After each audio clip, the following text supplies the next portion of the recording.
Okay, so if everybody could take their seats, we'll get started on the afternoon session. First of all, how was lunch?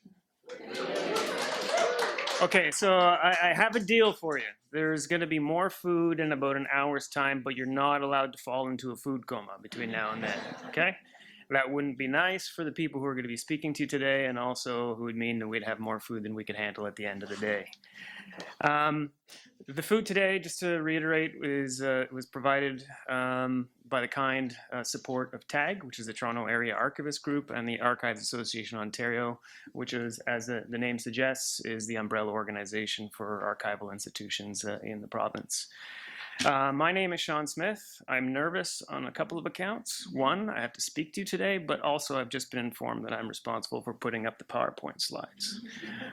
So I'll apologize in advance if there's any problems with that. I am a senior archivist here at the Archives of Ontario.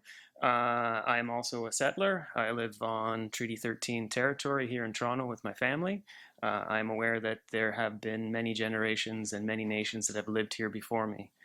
So it's a privilege for me to be here, to work here, to raise my family here, and to speak to you today.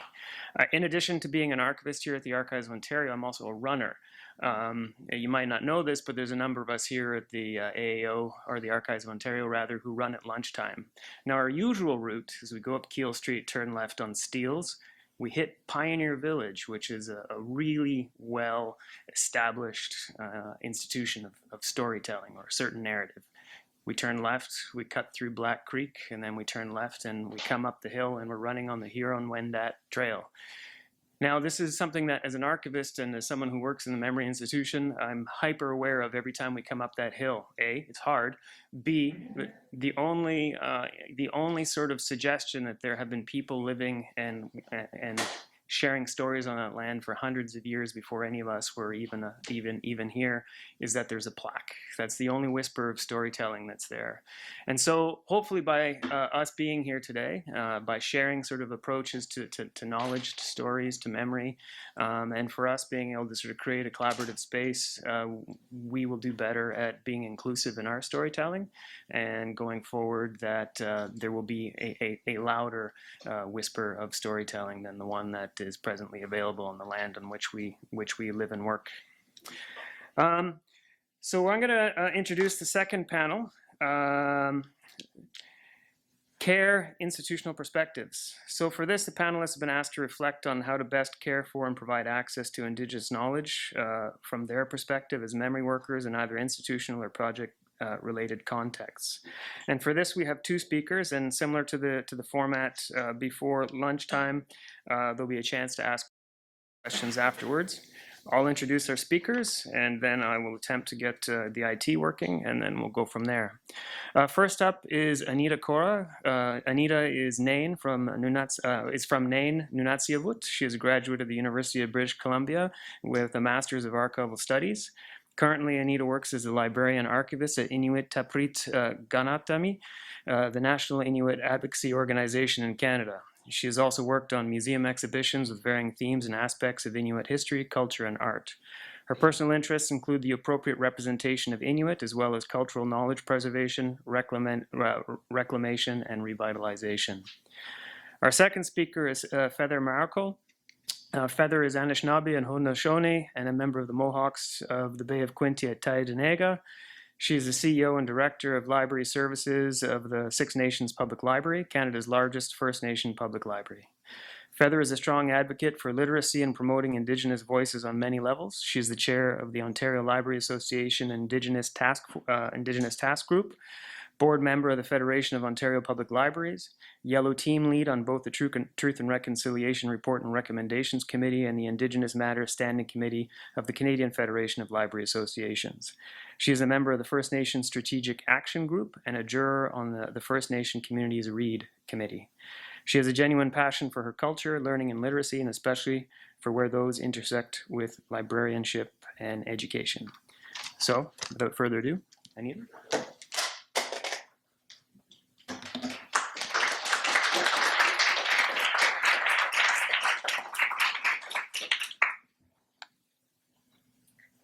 Am I not yet? Oh, it's there. Yay. after lunch, I have a lull.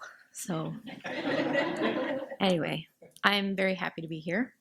I'm going to talk about building a national archive, which is daunting, but I hope to give you a bit of context for what I do.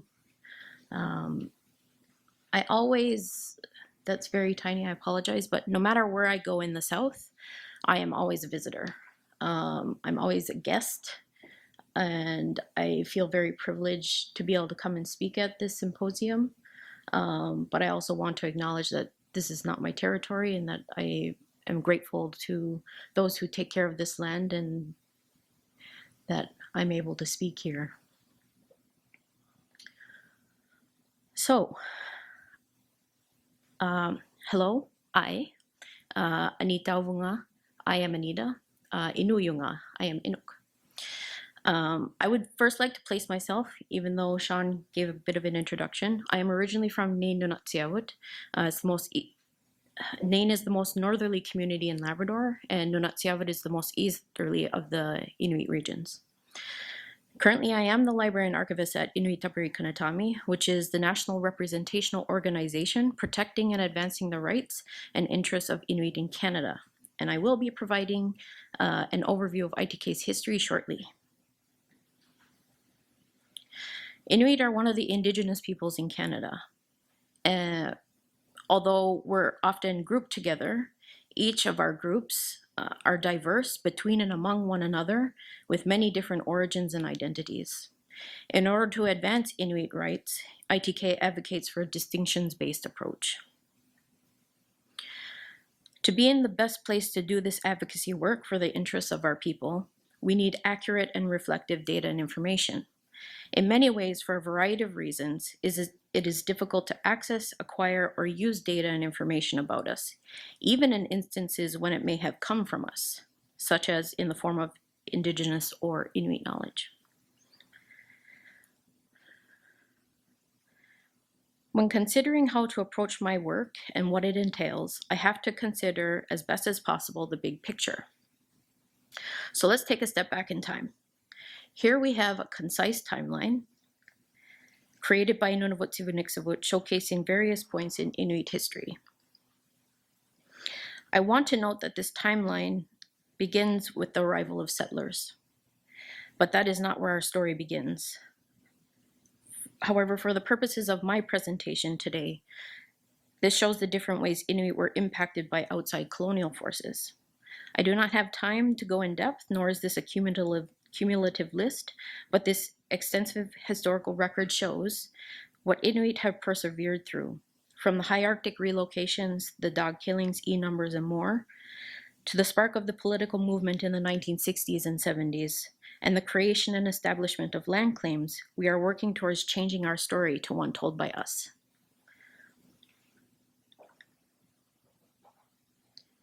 I'm a little nervous. Inuit Tapiriit Kanatami was known as Inuit Tapiriit out of Canada. The inspiration for the creation of ITC came from Tagak Curley, after attending a meeting held by the Indian Eskimo Association in 1970. Back then, there was no voice, there was no one group that worked in the sole interest of Inuit. Curley believed he could start that kind of organization and became its first president. In February 1971, an organizing committee of 7 Inuit delegates from the Keewatin and Baffin regions of the NWT and also from northern Quebec met in Toronto to discuss the need for a united voice for Inuit in Canada. The founding conference of ITC was held in Ottawa in August 1971.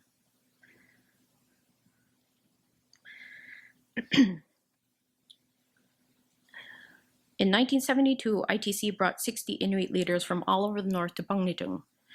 This was ITC's first annual general meeting. ITC brought Inuit together not only in one voice, but literally uniting us from east to west.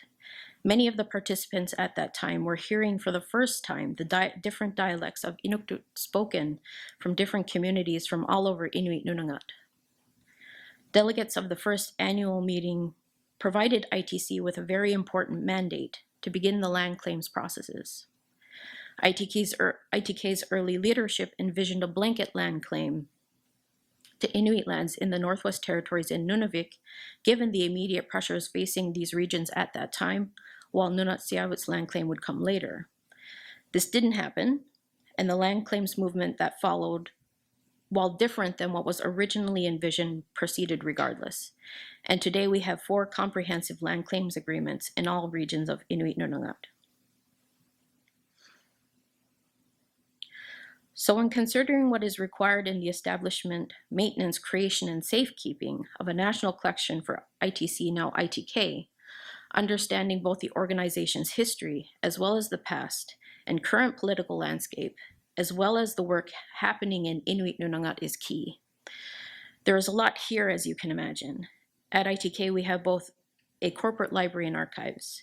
For the purpose of today's symposium, I will be focusing on archives, which is very much still in the early stages of development and also research.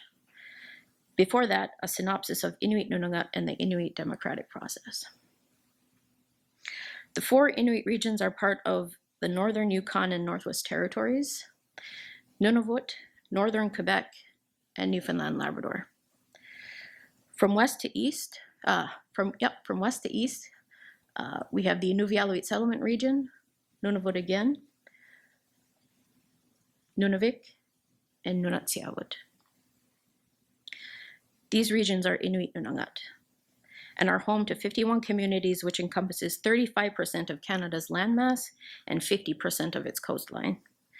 65,000 Inuit reside in Canada within Inuit Nunangat and with increasing populations in large urban centers such as Toronto, Edmonton, Montreal, Ottawa, and Halifax. But regardless of where Inuit are, in different places and at different times, both past and present, Inuit have worked from all across Canada to advocate and fight for Inuit rights. For ITK, its work and mandate is determined by the ITK Board of Directors through an Inuit democratic process.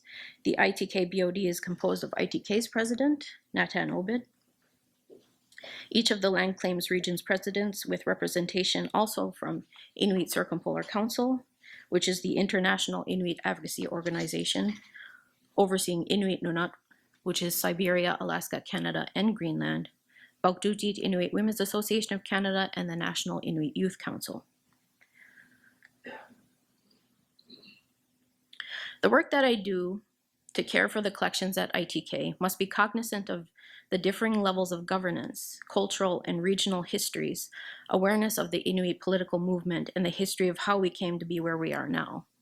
The creation and impetus which gives foundation to the work that I, as well as many others, do is through the land claims agreements. Much of this is possible because of individuals like Tugga Curley and the Inuit leaders throughout the history of our people's fight for our right to be a self-determining people. This history is enmeshed in the institutional history and work of Inuit Tapiriit Kanatami. One such project that paved the way for creating this possibility is the Inuit Land Use and Occupancy Project. This project has been one of my main focuses during my time at ITK. It was a research project that was originally proposed by ITC in 1972 to the then Minister of Indian and Northern Affairs. ITC requested that research be undertaken to produce a comprehensive and verifiable record of Inuit land use and occupancy in the Northern Territories and Northeastern Yukon.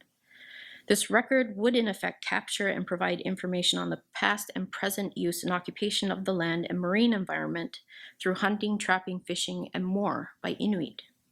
It inspired land use and occupancy studies in other regions and provided support and laid the groundwork for land claims negotiations to come.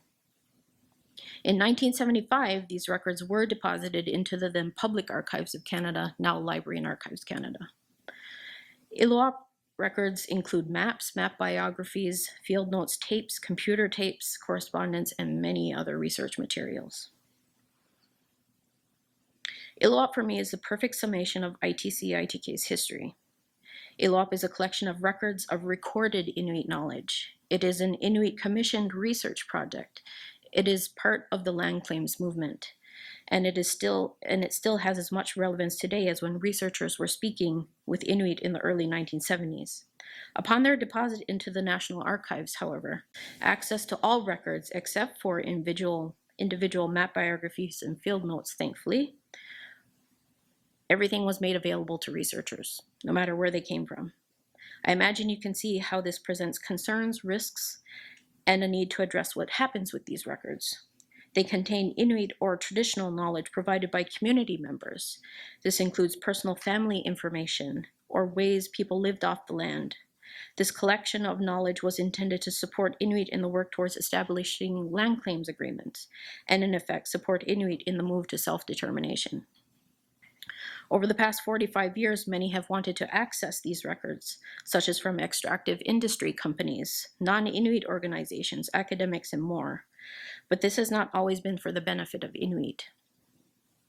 It raises an obvious question, and one that has been asked many times before. How would someone use the information contained in the Ilope records against us? The active collection, or in many instances, the extraction of Indigenous or Inuit knowledge through research, and the question of access, use, and control of the form of this knowledge may take, whether it's archival records, library materials, policies, or etc., is a matter which requires attention. There are research projects and initiatives happening all over Inuit Nunangat, and with urban Inuit where the benefits of research is not always for Inuit. So when thinking about 1, how to build a national Inuit archives, as well as the library, and 2, caretaking of Indigenous knowledge, there are many factors to consider. Not all access and use is good access and use. There must be recognition that when governance bodies, federal research programs, scientists or researchers, information professionals hoping to indigenize information practice, analysts handling the data and information, this is a risk of risk of a simplistic focus on the integration of Indigenous or Inuit knowledge into policy and practice. This is, in and of itself, a colonial power-laden enterprise. The discussion is often framed as, how can Indigenous knowledge inform this? Or what are the ways we can indigenize this? You are not engaging with Indigenous knowledge. You are engaging with us as a people who hold that knowledge. We are informing the policies and practice with our knowledge. Instead of this was informed by Inuit knowledge, it should be said that this was informed by Inuit. Whether in research or in the practice of maintaining and caring for library and archival collections, governance structures and decision-making powers are not equitable at all levels.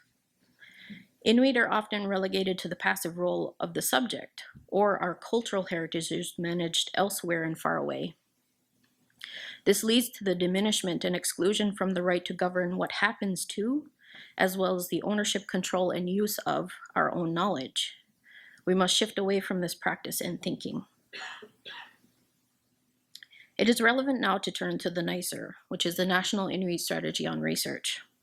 I align my work with the NICER, and particularly priority area number 4, which is ensure Inuit access, ownership, and control over data and information. This provides a framework to guide the direction in which this work should go. Just for the sake of time, these are the objectives, and these are the actions. And this document is available online if you search the National Inuit Strategy on Research. The caretaking of knowledge or information is more accurate. It should not solely be concerned with its preservation. Consideration must also be made for how it is accessed, used, who controls it, and who has permission for all of those. In thinking of this broader view with respect to the NICER and archives being places of information sharing and for research, we need to think about what exactly is the role an archive meant to serve. Archives preserve a lot of paper. When I think about this, I think about this quote from Pitsiulak Ashuna. Sometimes I would laugh to myself. I am making my living on paper, paper that tears, and I depend upon it so much. She's one of my personal favorite artists. Her words always struck a chord with me. Inuit, like many other Indigenous peoples, have and still pass down knowledge and ancestral teachings through a strong oral tradition. While this continues today, the impact of external colonial oppressive forces and assimilation tactics has disrupted and impacted this generational transmission of culture and language. The Elope records contain that type of knowledge, now information, which would have been passed down from generation to generation. This knowledge was transformed to become a means to fight for our rights to our lands, rights to the lands our people have lived upon for thousands of years, to support our right to self-determination. I want to close with this quote from the late Mark R. Gordon, one of the James Bay and Northern Quebec Agreement negotiators and a past president of Makivik Corporation. Not only should we not be second-class citizens in our own land, we should not be treated as second-class to our own knowledge. It is a part of who we are. Our knowledge is our ancestors and our lived experiences. We have a rich history that is worth being celebrated and known, on our terms, of course. So when I think about my role in this grand and daunting process towards developing a national Inuit archive, it is to think about how I can support my fellow Inuit. I envision a place where an Inuk can come and visit the ITK corporate archives and find speeches by Taga Curley or Rosemary Kuptana or Josie Kusugak, or just to come and share and talk about these individuals, to find what struggles our people fought through, whether they won or lost, to get us to where we are today. This is more than knowledge. This is our self-determination. Daima.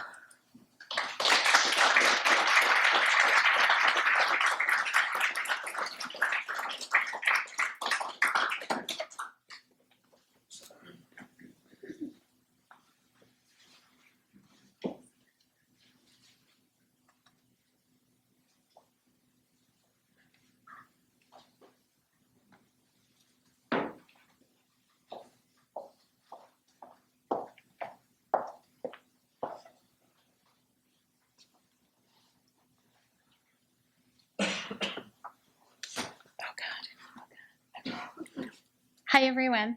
My name is Feather Maracle, and I am the CEO of the Six Nations Public Library.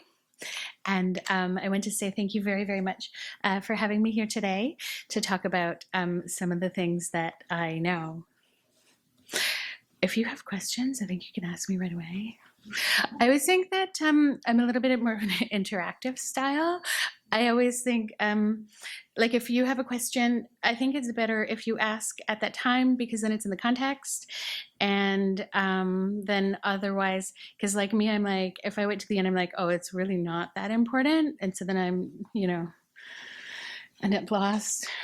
Okay. And then I don't really know how this goes. I'll just click on this. Okay, here we are, purpose. And here we go, guys. Okay. The roller coaster ride begins, more for me than you. Okay, so the purpose, I was asked here today, and my slide, I think I have 22 of them, so we'll try to speed through. And I talk fast, so that's good. The purpose, so today I was asked to come providing access to Indigenous knowledge from the perspective of a memory worker in an institution or project related context. And so then I think, how is Indigenous knowledge being supported, advanced, and promoted? So in terms of the GLAM sector, I represent libraries, but not just libraries, but First Nation public libraries. So beyond this realm, I'm constantly bringing awareness and credence to Indigenous knowledge, defending its validity, and also in some cases establishing an awareness that there is Indigenous knowledge, that everybody in here probably knows that it's alive and well, but not everybody. You'd be surprised. So I wanted to share these words of wisdom from my friend, my really good friend, Camille Calliston from the Tyendinaga Nation.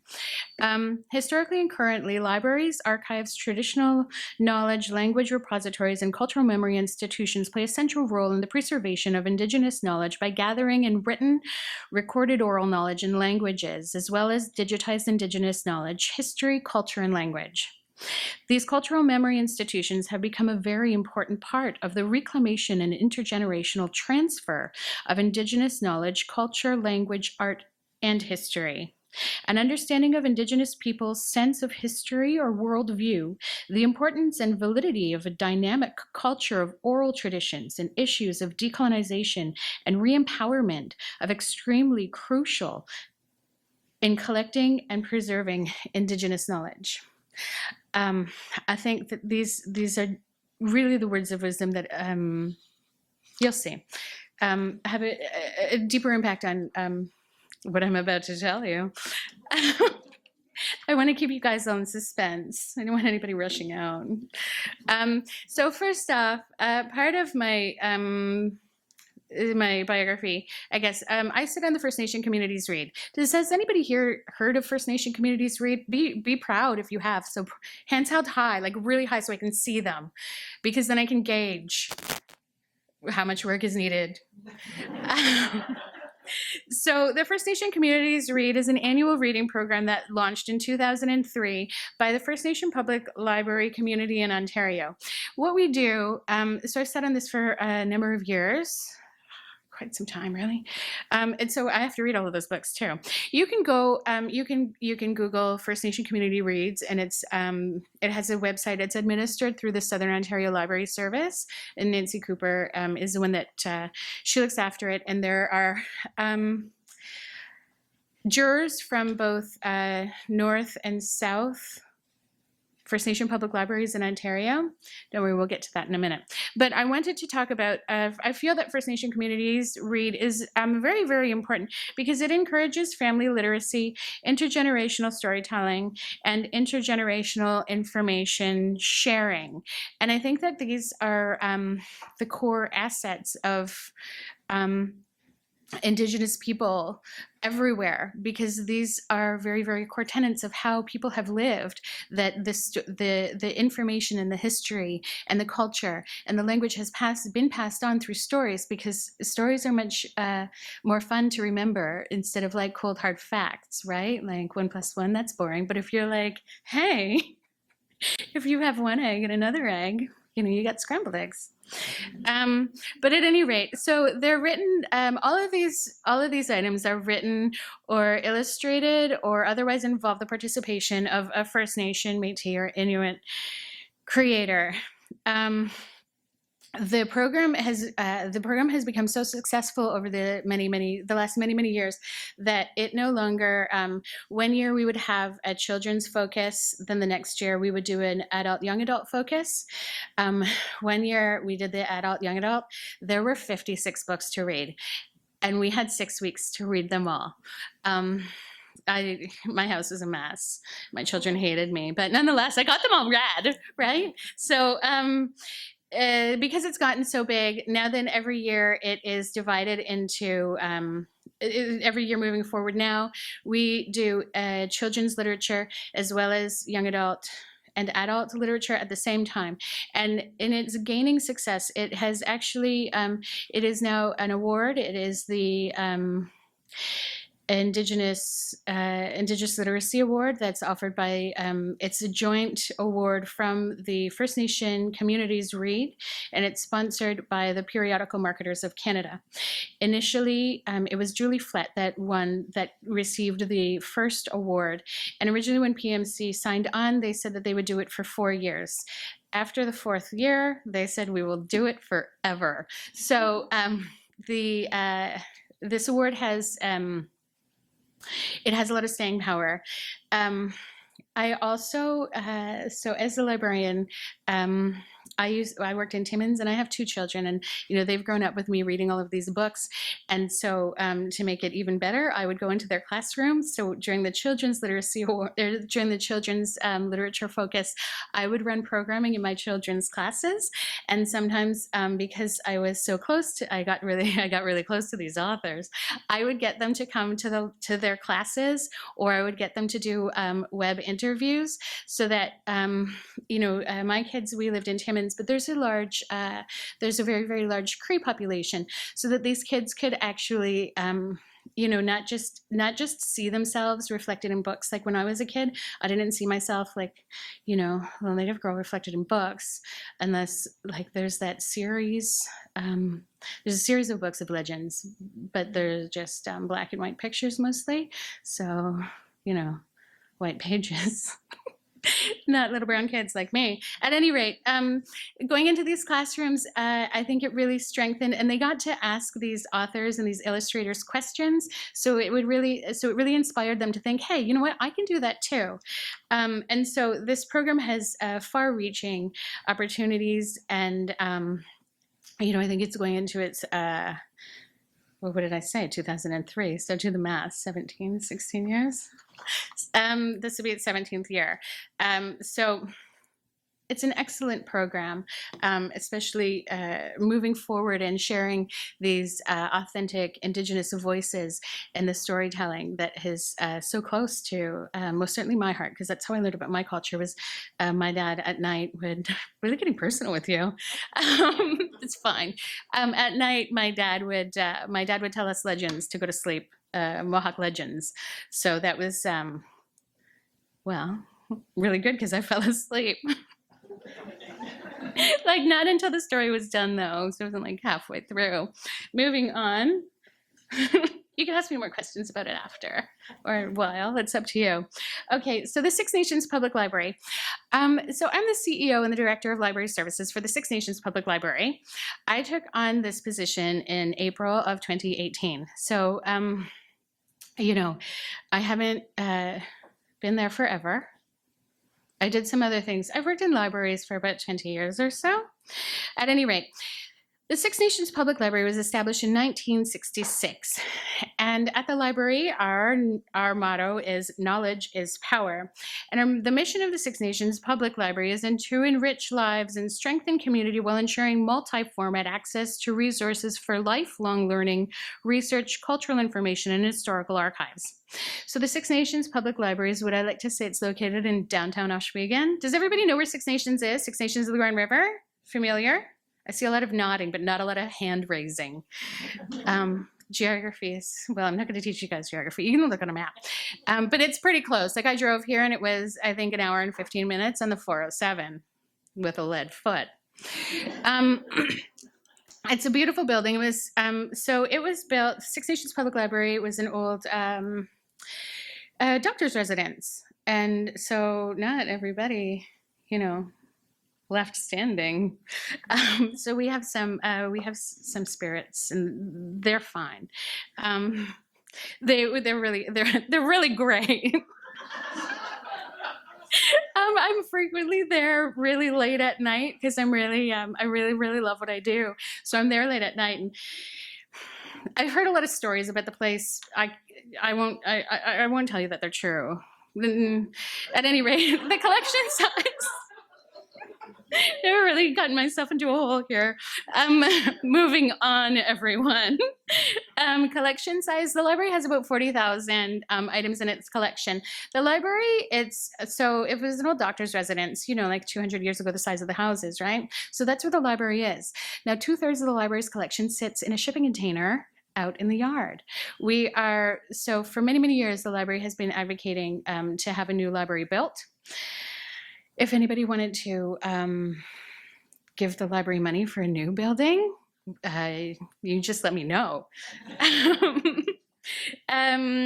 So a few things about the Six Nations Public Library. One, it is the largest First Nation public library in Canada, again, with its 40,000 items. Now, I feel that the Six Nations Public Library is extremely lucky in terms of the other First Nation public libraries. Some of the First Nation public libraries in Ontario consist of maybe 2 shelves, not like stacks, but literal shelves. That's the collection for the whole entire community. Ooh, it's paltry and disgusting, really. But to promote my library a little more, the Six Nations Public Library was the first library in Ontario to have a collections management policy on Native and local collections. And that's really important because as Indigenous issues are, being brought to the forefront and being acknowledged by the settler population. Now it's written into the accreditation policy of all Ontario public libraries have to have some sort of Native and local collections policy and acknowledgement of that Native people has been here since time immemorial. I think it's pretty obvious, but obviously not that obvious to everyone. The Six Nations I didn't include here, but in terms of, because then we've got to tie it back to how is the knowledge kept and how is the information maintained. So the library has a collection. It's very, very unique because, and we kind of have to be a double library. By double library, we have to be a public library. So we have all of, what people are interested in. A lot of libraries are mostly medical archives because their medical collection is old. Not to say that they're archives. But so we have to have things like that. We have to have, we have to follow the Dewey Decimal. We have to have a little bit of everything for everyone. But then the double part of the library is that we also have and this is where the double comes in, because not only do we house information that are written by Indigenous voices throughout Turtle Island, but then we also have a collection of local history that is specific to the history of the Haudenosaunee peoples throughout Turtle Island as well. So that's how we're kind of a double library, because we're First Nation library with that collection, as well as being a public library and offering that information. So within our Indigenous collection, part of it does circulate. You can come in. One of the things that I did when I first got to, not like I just did it this summer, so not just first, but it sat with me like it, as my mother would say, it really gnawed at my craw. Did anybody else's mom say that? But so in that shipping container that I mentioned, the collection was there. And so one of the things that I did is had all of those books brought out. There was over 300 bankers' boxes of books outside. So we took them all to the community hall this past summer and we tried to put them into Dewey, but in 5 days that was like impossible, because you're talking like thousands and thousands of books and not everybody is as keen on numbers and order as yeah. At any rate, so I had all of the Native collection pulled out, all of the archives from that pulled out, and now then they're in the library and they're slowly being integrated. Then one thing that I thought about doing was taking out all of the public, like the information where a public library would have, and putting that in the shipping container. And then only having our First Nations and Indigenous collection in my library. The other part is still accessible, but so like 20, if there's only one staff, you'll have to wait a 24-hour. But the other unique thing about my library is that we have open borrower, so you don't have to be a member of Six Nations or live on the reserve to access our collection. Conversely, the libraries around the Six Nations, they did not allow for people to borrow. So when I got there, because it was like, hey, high school students paying $40 for a library membership to write papers that they have to write because they go to high school in Brantford, and the Brantford high school teachers really, really excellent, taking them to the Brantford Public Library. But then these kids from Six Nations going up, they got their little stack of books and they're like, hey, I'm going to take these home. I'm going to research, I'm going to study, and this is going to be really, really great. I'm going to make a great paper. And then they get up and they're like, hey, whoa, no, you live in Six Nations? No, you got to pay. You got to pay $40 if you want to take those. And I think that's really, that's a travesty. That's disgusting and awful. And it just really, really, really makes me feel dirty. So I reached out to the Brantford Public Library, and we now have reciprocal borrowing. So anybody who lives in Six Nations can go to Brantford Public and get a library card for free. So from there, we also did the County of Brant. We did Hamilton Public Library. We did Norfolk County and Haldimand County. So these are all of the counties and all of the areas, the regions surrounding Six Nations. So if you live in Six Nations, you can go anywhere, any of the libraries around, and borrow material. You don't have to pay for a membership. Public libraries, they want you to live within their taxation catchment. Otherwise, you got to pay, but not Six Nations. So get a card with us, and it will really take you to a lot of places. Plus, we have one of the largest collection of First Nations and Indigenous collection. Part of it circulates, but there's a large portion that sit in archives, and you can come in and you can browse. We can browse the shelves in there, but it doesn't circulate. We can put items on hold and keep them behind the desk at circulation, but unfortunately, we cannot let them leave the building. Okay, moving on. Are we doing okay? Is this still interesting? Like, is everybody riveted? Okay, First Nation public libraries. So in my bio, I represent I do enough. Sometimes not enough.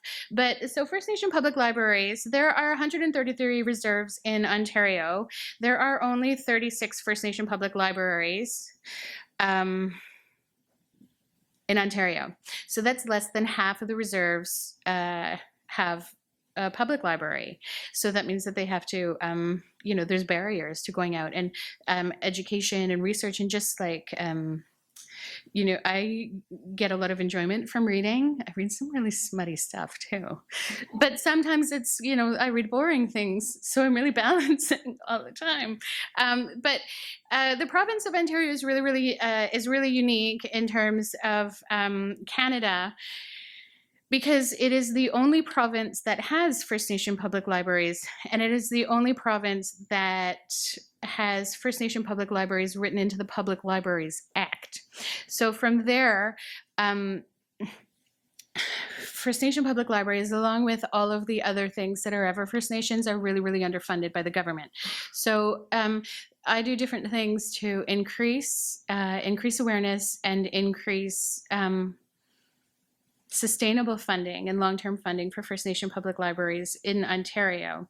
One of the things, so there are these three, I sit on these committees, I sit on lots of them, but I'll talk about these three that I'm going to tell you about. There is a First Nation Strategic Action Group, the Ontario Library Association Indigenous Task Group, and the Federation of Ontario Public Libraries and the First Nations Caucus. So the First Nations Strategic Action Group, the purpose is to coordinate the development and execution of key goals and initiatives that supports the growth and sustainability of Ontario First Nation public libraries. Now, the responsibility is to coordinate advocacy for sustainable funding in communities, private, federal, and provincial, to work with First Nation communities to develop goals, strategic direction, and key priorities, monitor and document the success of each goal, and to coordinate and track work at the community and agency level. So what we do is we meet, and there are many documents that have, First Nation public libraries are not new. Like I was not born in 1966 when Six Nations Public Library started, but I was born, but I was alive last summer when there was a new First Nation Public Library established in Ontario, which is a real boon. So there is a vision statement for the FNSAG. And it just recognizes our chiefs and councils, and that libraries are there for growth and change, that we also support social and economic well-being by nurturing our spirits, preserving our traditions, cultures, languages, and encouraging lifelong learning and literacy.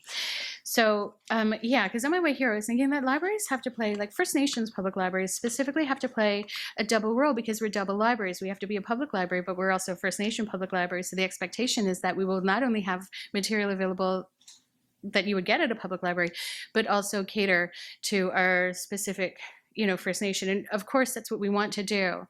But I just want to take out the public library stuff and put that in the shipping container and only have First Nation stuff in my library. But because I can do that. But not all of the First Nation public libraries are that fortunate.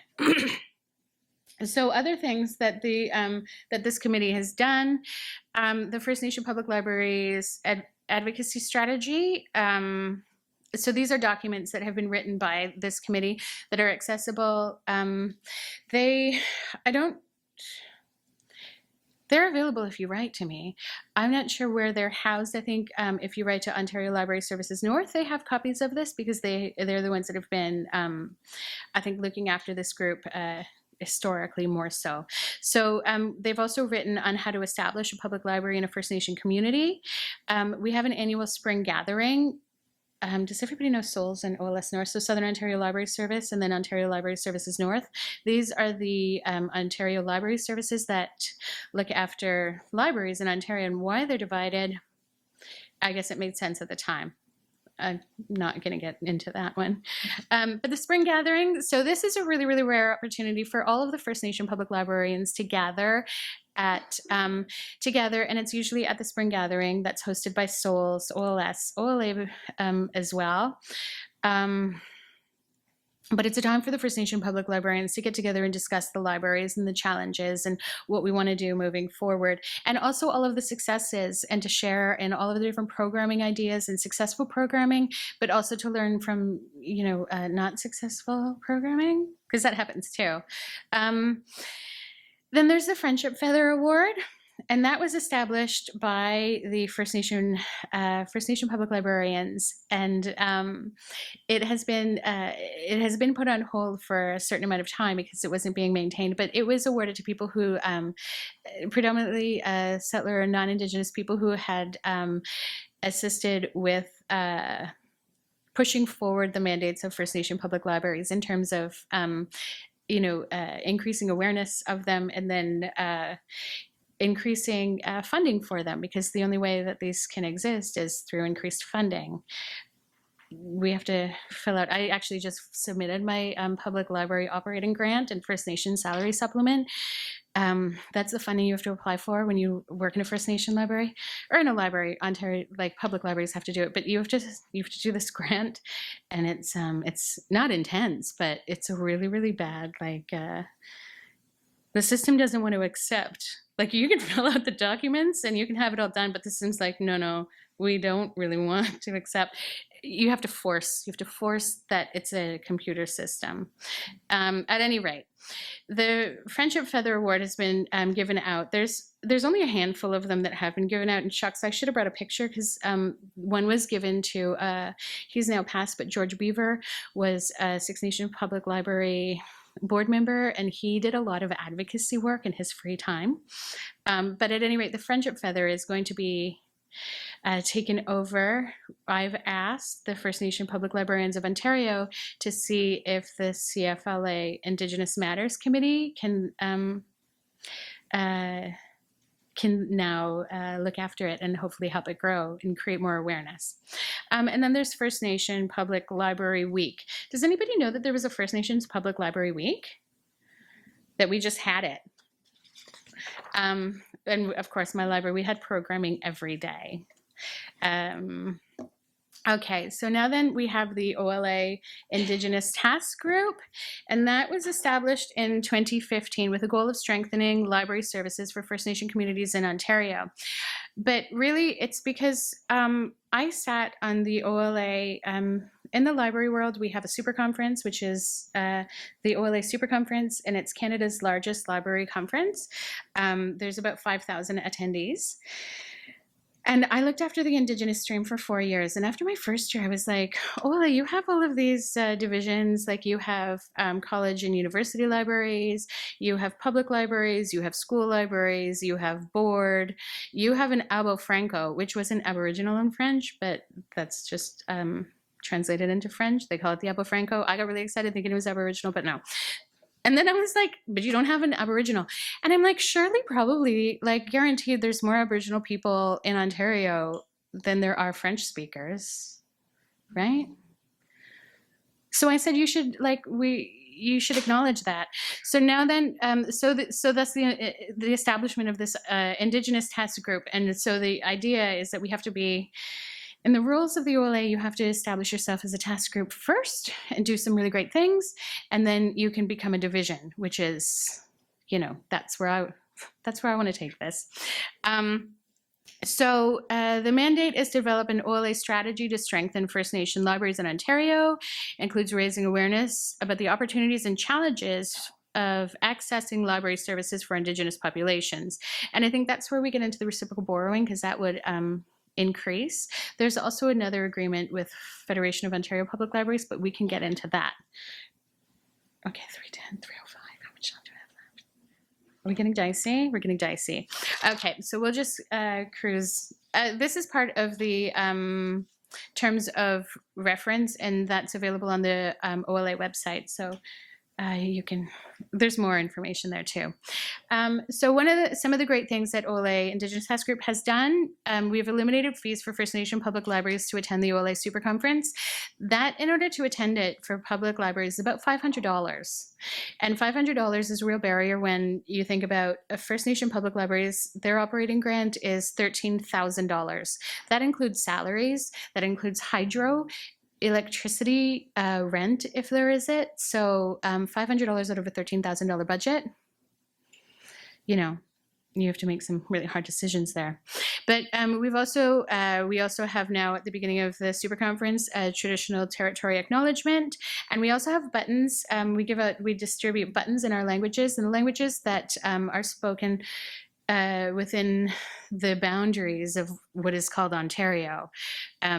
So to increase awareness that there are many different nations, even within Ontario itself. We have eliminated fees for First Nation public librarians to participate in the OLA hosted webinars. So that's like, I think it's about $150 sometimes to attend that. Again, 13,000 minus 500 minus 150. And there's several of them throughout the year. So your budget is really getting, either your budget is getting small or you're not being supported. So we want to increase support.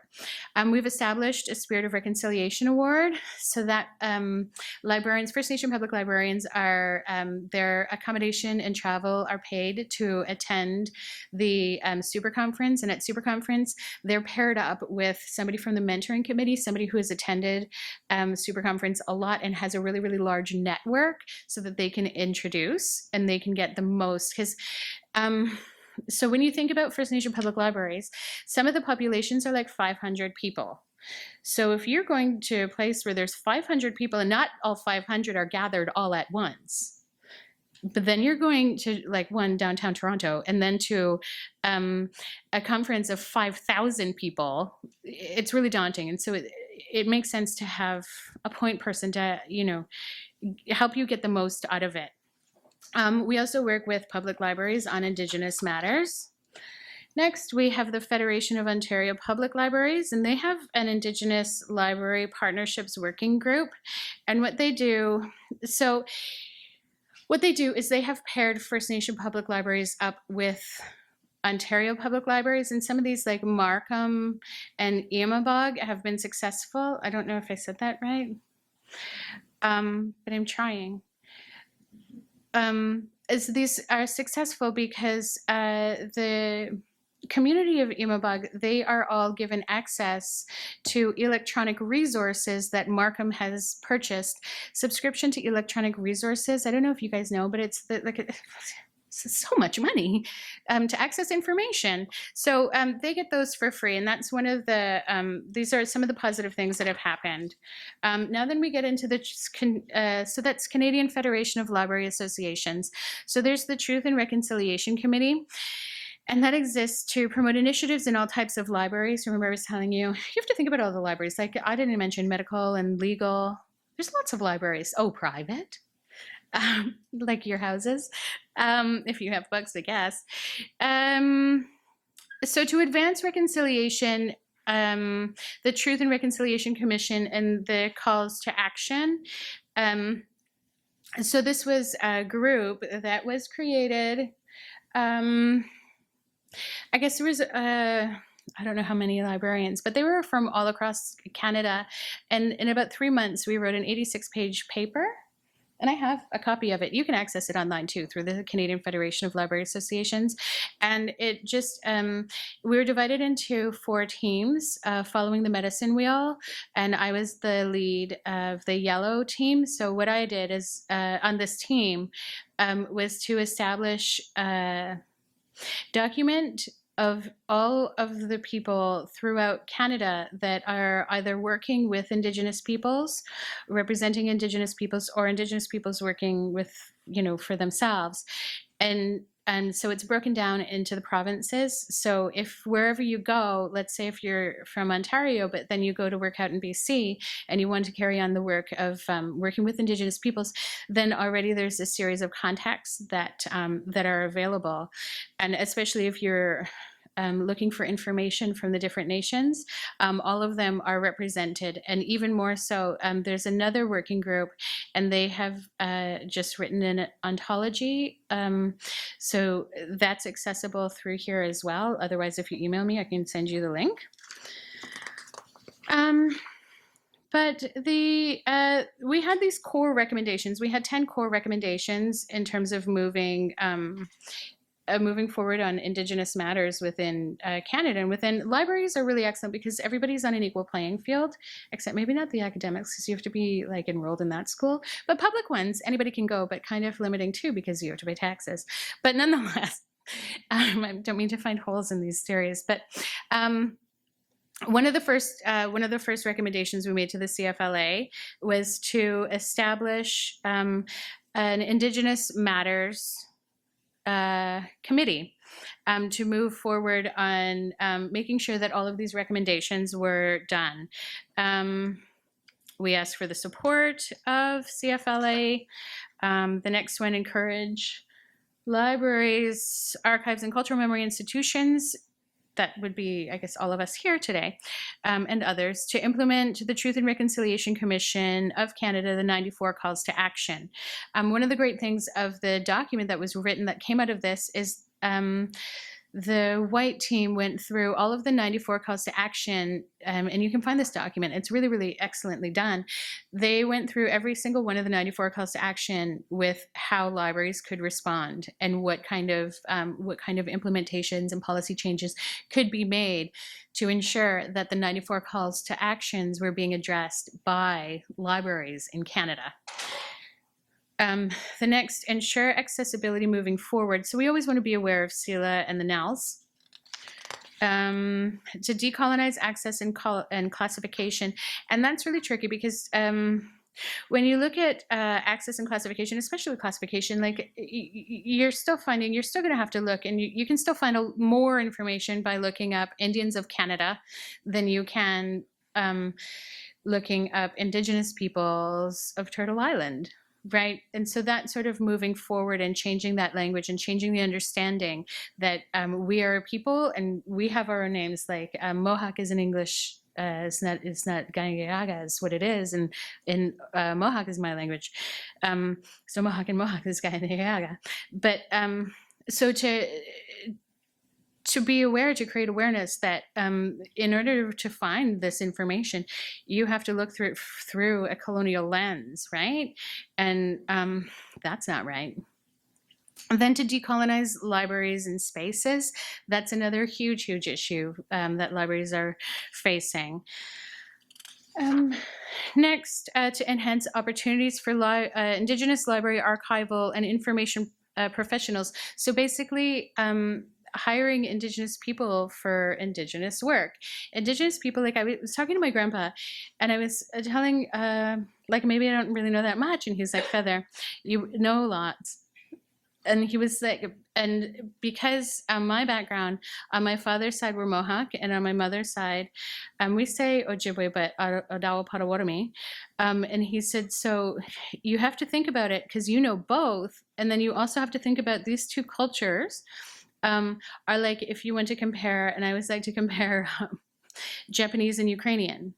Like would you never superimpose those two? But because the culture and the knowledge and the information is completely separate, also from different parts of the world. But so Indigenous people have a great deal of knowledge, and that needs to be enhanced, and that has to be recognized by the rest of Canada, and that's where we get. Okay, moving on to this really exciting part. So to recommend the implementation of Indigenous knowledge protection protocols, following up on my colleagues' work here, not all of the information that Native people have had has been used for the betterment of Native people. It has historically been used against us. like in the history books, you'll see that there's, you know, in the, like when you were in grade 5, like I was, and there was the Iroquois, they massacred the British, but then when the British, they won, right? But we, like, I mean, that's not right. So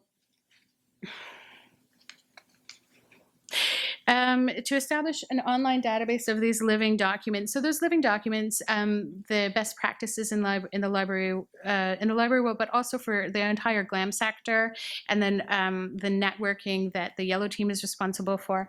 And then to maintain, this is what CFLA is to requested to maintain this database.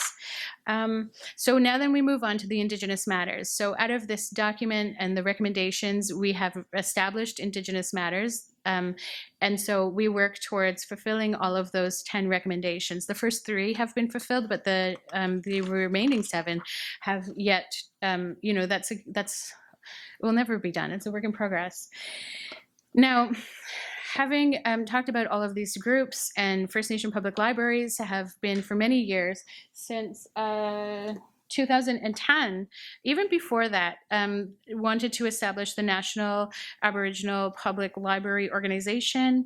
It's gone through many names, NAPLO, NALA. Now that we've rested on the National Indigenous Knowledge and Language Alliance, which is, we have a draft business plan, and it is in its infancy. This was born out of the 3rd roundtable from the National Reading Campaign, and we established a draft business plan. And so now then, currently it rests within the Indigenous Matters, the CFLA Indigenous Matters, and we are doing our best work to move forward. But there's just so many barriers, and especially in terms of funding and applying for funding. But advocacy is an issue, and the severe under-resourcing of First Nation librarians. The objective of the strategy is to secure public support and sustainable resourcing so that libraries can fulfill their potential. But now then, it's not just about libraries. In creating these partnerships and recognizing that there are others in the GLAM sector. So now then to create a National Indigenous Knowledge and Language Alliance, because the language is key in particular to the worldview.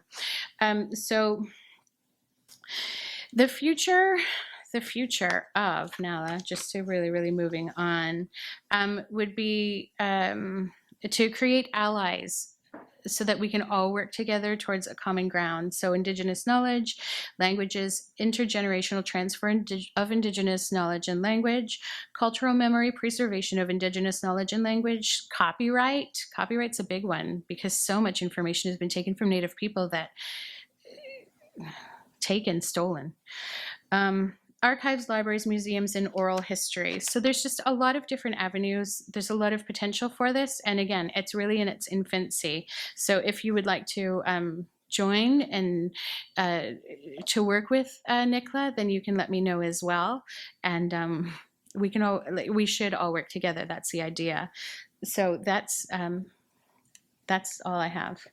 There's my contact information if you wanted to, or not, take it down. Your choice. Thank you.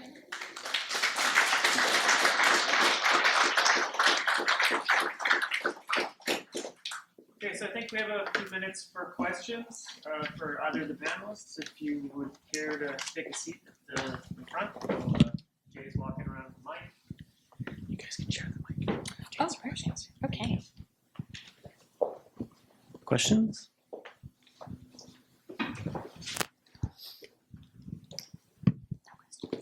Feather, in the library, do you do any programs with elders and youth? Because I know there are some people in the older generations that are still a little afraid of reading or uncomfortable reading.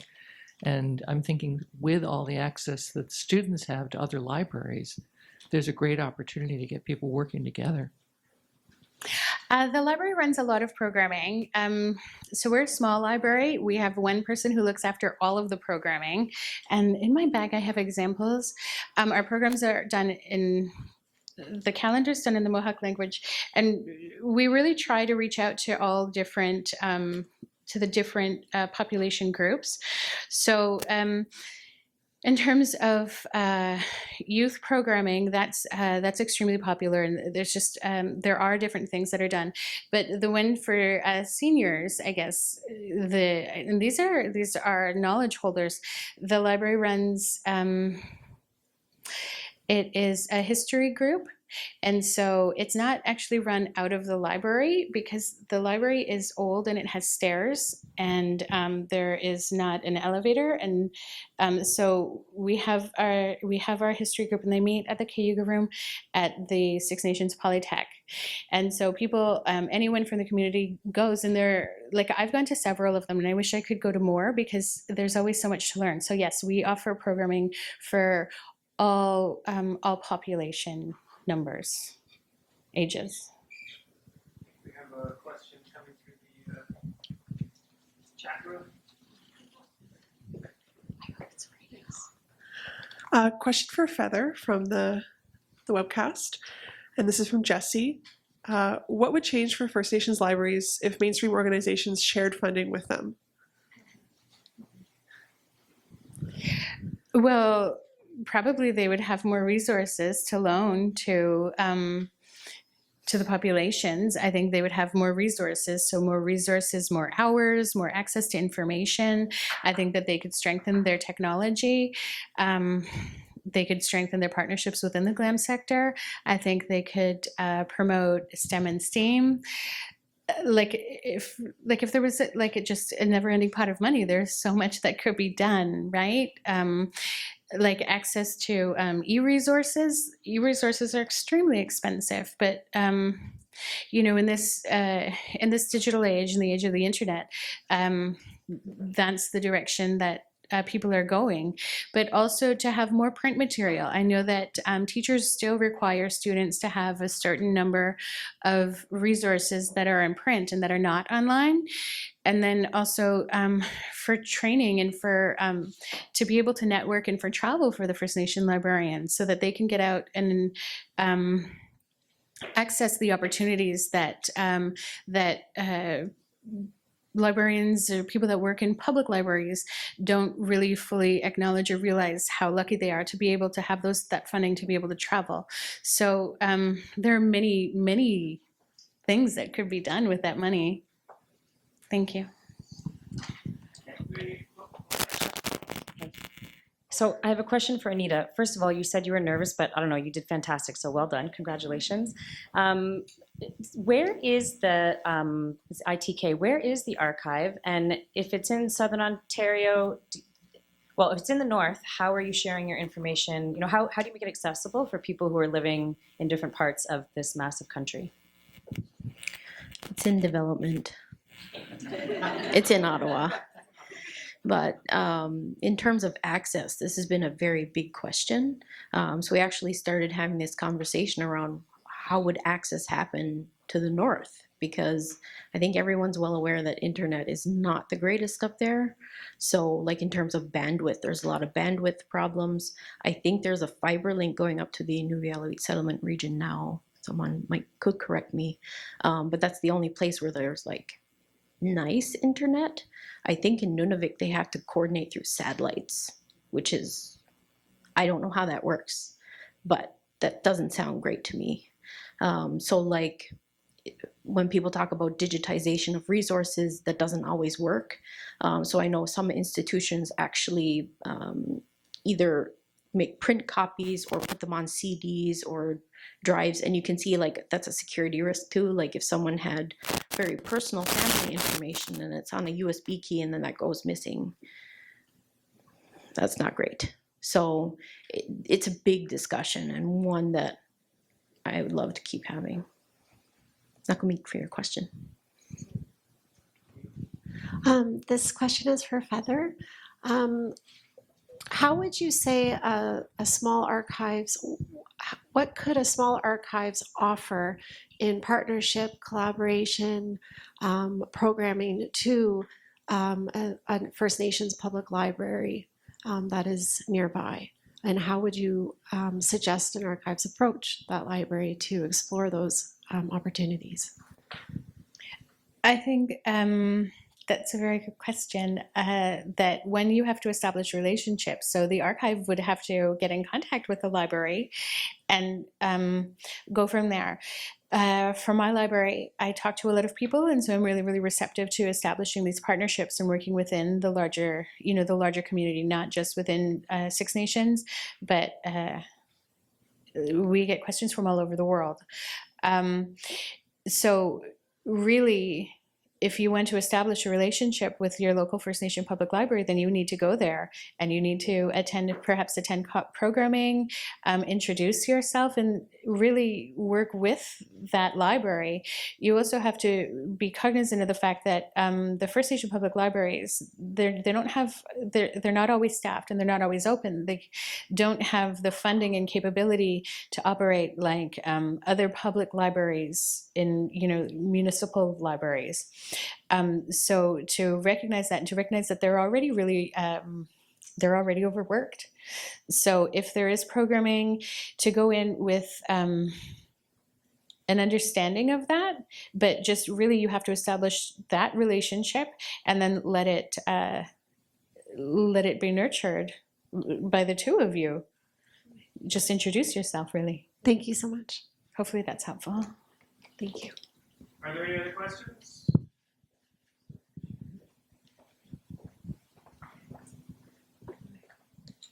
For Anita, I'd just like to hear more about your views on open access. It's becoming a value that trumps everything else broadly in the library and archives community. I wonder, for collections that are in mainstream institutions, do you think there should be a systematic review and repatriation or closing of access to certain parts that are sensitive in collections? How should we approach that? I like the systematic review. Just to bring back Elope again, that has a lot of personal information in it, and where that collection was openly available to anybody who could just go in and see, like, it literally had routes where people were going to go hunting or where they're going to go fishing. So you can imagine, like, well, I don't want everybody to know my prime fishing spot. But then for someone to say, well, Inuit are doing stuff here, but we can override that and have development happen or something like that. Like, just thinking about how people can actually use records or information about us against us is, to me, a big concern. I think it depends too. Like, there's a lot of information and resources about Inuit that we would actually like, that are in institutions that are far away and not very accessible. Or people have been talking about, like, their private collections where they're like, I'd really like to give this back, or just make it available. And one, there aren't very many institutions or places to keep knowledge in the North. Going back to, like, supporting local organizations or cultural heritage centers or places that are in the community, like, can't, like, emphasize that message enough to, like, support us in building that capacity and to have those places to put things, because it'd be great for research data and information, but there's just so I guess short answer is it'd be great, but it depends on what it is. And just as Feather said, like, communicate, like, that's the big thing. Like, actually go to the community if you know, or start in a place where you know. Like, for instance, say, hey, I have this, where do you recommend I go? And it's like, well, is it a Nunavut collection? And they're like, well, I don't know.